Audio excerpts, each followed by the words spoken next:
नमस्कार. नमस्कार. मातीतली माणसं या यूट्यूब चॅनलमध्ये आपल्या सर्वांचं हार्दिक हार्दिक स्वागत आहे. श्री नामदेव ज्ञानू सूर्यवंशी उर्फ आबा हा हे आमच्या सांडगेवाडी गावातील एक बुजुर्ग हा कष्टाळू शेतकरी, होते. अतिशय कष्टाळू, अतिशय शेतीमातीत राबणारा माणूस आणि अतिशय म्हणजे लहानपणापासून त्यांना बैलाचा नाद. आताच्या ह्या काळापासून म्हणजे गेल्या एक 10 वर्षापासून त्यांनी बैल सांभाळली. बैलावरती नांगूर हाकून शेती पिकवून शेतमाळा फुलवून त्यांनी आपला प्रपंचही फुलवला. असे हे आमचे गावचे सुप्रसिद्ध बुजुर्ग व्यक्तिमत्व ते म्हणजे नामदेव आबा किंवा नामआबा. आबा नावानं परिचित आहेत. तर ह्या नामदेव आबांची मुलाखत आज आपणासमोर ठेवत आहे. रामराम आबा. राम राम. आपलं पूर्ण नाव सांगा. नामदेव ज्ञानू सूर्यवंशी. बर.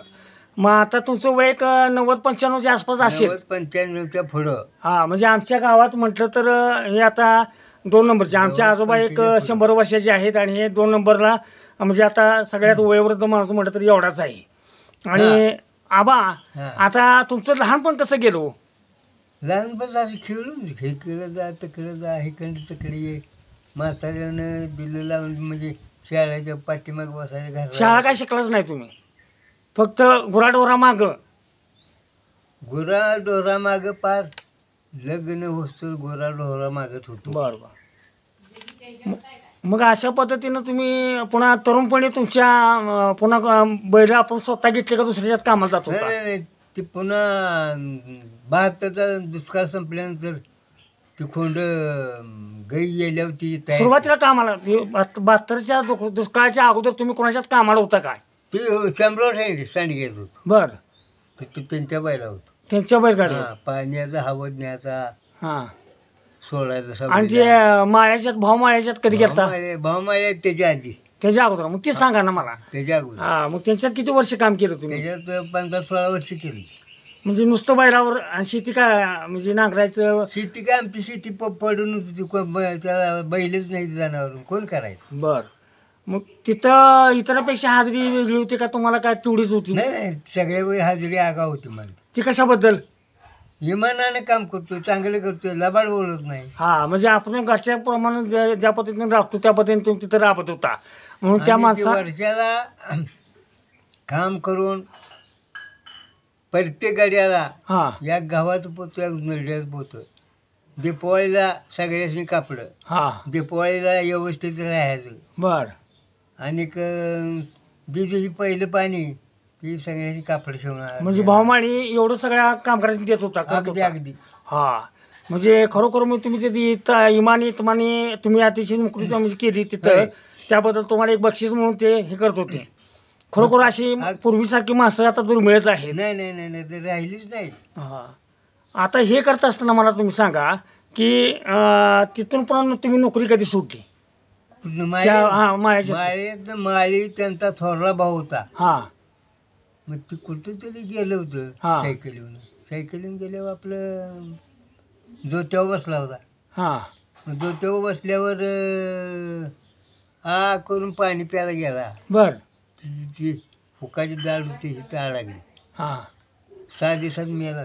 बर. तर तोंडच बंद नाही. आणि मग त्यातनं ते आम्ही त्याच्यातनं कामाला बंद झालो. ते नांदगाव त्याचा होता. ते म्हणला आबा आता मला काम नाही. हां. बरं, कामाला तर तुम्हाला लावायचं, सांभाळायचं कोण? बरोबर. माझा पाय वाकडा. बर.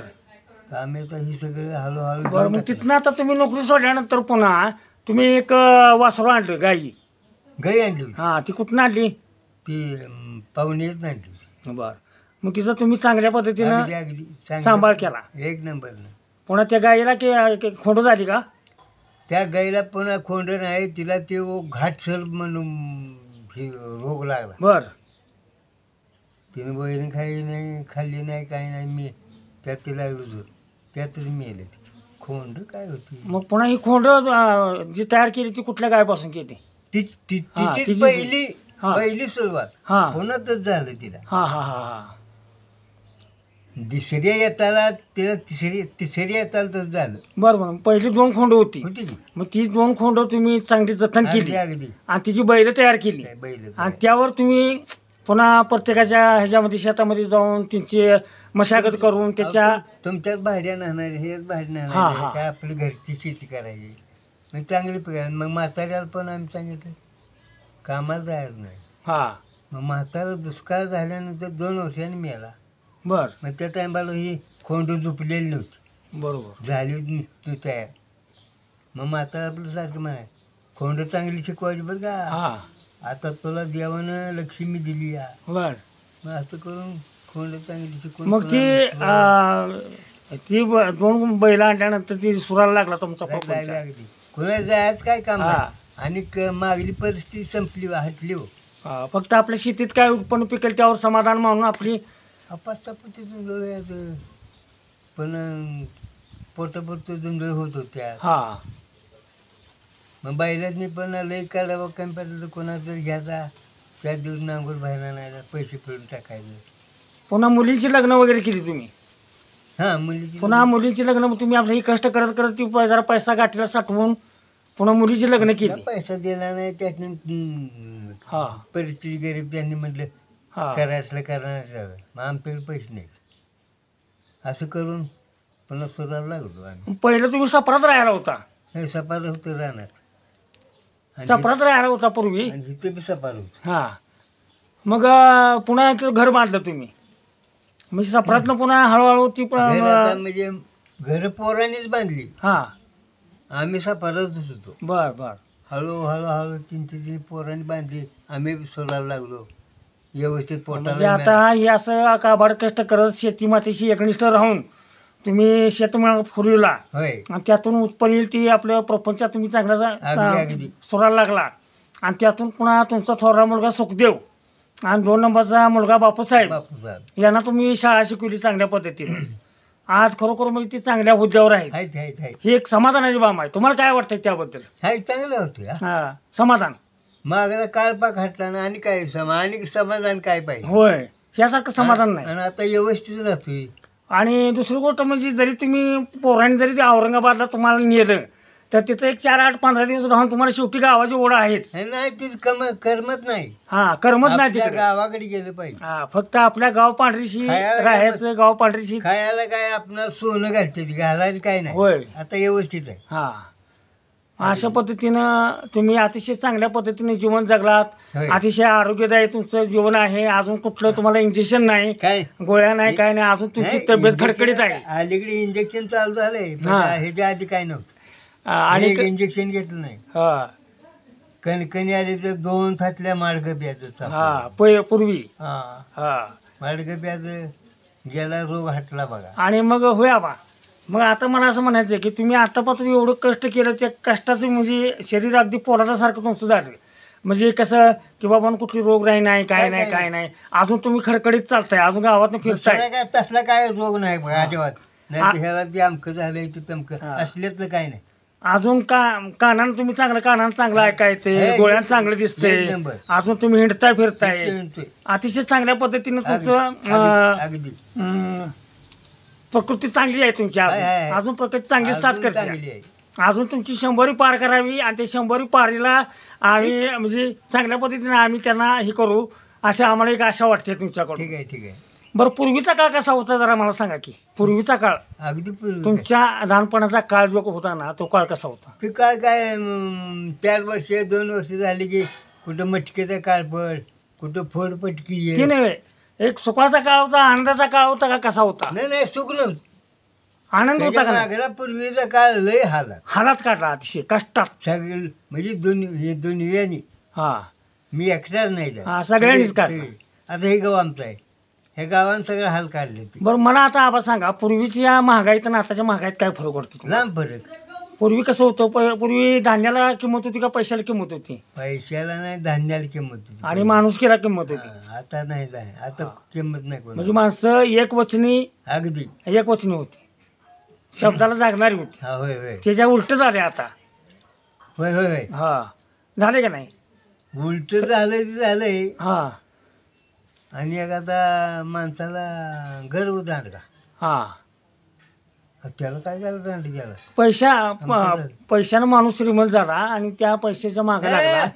हां तो आम्हाला सल्ला बोलतच नाही. हां बरोबर. नका गावाचं तुकडे खातेच पडलेच बोंबलेच कशाला नाटक करते. म्हणजे गरिबाला किंमतच नाही आता. मग अशा पद्धतीनं ती वाईट. अतिशय तुम्ही चांगल्या पद्धतीनं जीवन जगला. तुमचं पुढचा भावी काळ तुम्हाला अतिशय आरोग्यदायी चांगल्या पद्धतीनं राहू हे आम्हाला वाटतं. दुसरी गोष्ट तुम्ही एवढं ही करत शेतमाळा फुलवत एवढा प्रपंच चांगला उभा केला. दुसऱ्या चाकरी केली म्हणजे नोकरी केली, शेतावर राबला, बैलावर राबला आणि तुम्ही अतिशय कष्टाळू शेती मातीतले कष्टाळू माणूस म्हणून तुमचं नाव लिखू काय गावात एक बुजुर्ग व्यक्तिमत्व म्हणून आबा. तर मला असं म्हणायचं आहे की आज तुमचा थोरला मुलगा सुखदेव हा बजाज ऑटो कंपनीमध्ये औरंगाबादमध्ये एक महाराष्ट्र राज्यात म्हणजे गुणवंत कामगार म्हणून त्यांना एक पुरस्कार मिळालेला आहे आणि चांगल्या हुद्द्यावर कामाला आहे. तो म्हणजे कामगार एक चांगला एक नामांकित कामगार म्हणून प्रसिद्ध आहे. आणि त्यांचा मुलगा राजेश हा गोदरेज कंपनीमध्ये असिस्टंट मॅनेजर आहे. आणि त्यांची मुलगी रेणू म्हणायची ती ग्रॅज्युएशन पूर्ण आहे तिचं. त्याचबरोबर 2 नंबरचा मुलगा बापूसाहेब हा सपेक्स प्रायव्हेट लिमिटेड औरंगाबाद या कंपनीमध्ये त्यांची माल वाहतुकीचा व्यवसाय आहे. आणि त्यांचा मुलगा रोहित हा ग्रॅज्युएशन आहे. आणि मुलगी ऋतुजा हिनं MBBS ह्या डॉक्टर परीक्षेत पास होऊन अतिशय चांगल्या पद्धतीने नामांकित असं नाव कमवलेलं आहे. खरोखर तुम्ही अतिशय नशीबवान आहात. तुम्ही खरोखर दैववान आहात.